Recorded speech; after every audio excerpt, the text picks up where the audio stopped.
Hi viewers, ఈరోజు నేను tubectomy గురించి చెప్పదలుచుకున్నాను. ట్యూబెక్టమీ అంటే ట్యూబల్ స్టెరిలైజేషన్ అనేది, అంటే పర్మనెంట్ స్టెరిలైజేషన్ అనేది బెస్ట్ టెక్నికా కాదా?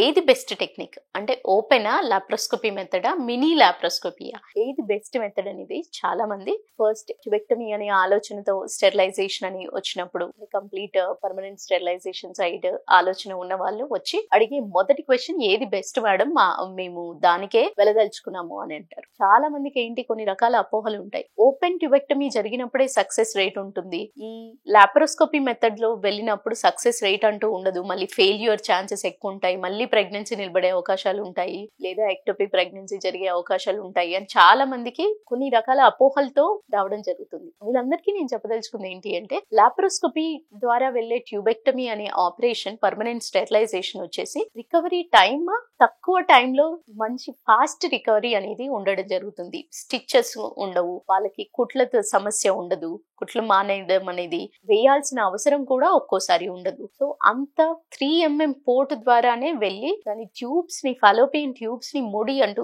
రింగ్స్ ద్వారా కానీ క్లిప్స్ ద్వారా కానివ్వండి దానికి లైగేట్ అంటూ చేయడం జరుగుతుంది. ఈ లైగేట్ చేయడం వల్ల ఏదైతే ఎక్కడైతే ఎంబ్రియో ఫార్మేషన్ అంటే ఫర్టిలైజేషన్ జరిగే ఏరియా ఉంటుందో దాన్ని ముడివేసినట్లుగా వేయడం ద్వారా స్టెరిలైజేషన్ అనేది జరుగుతుంది.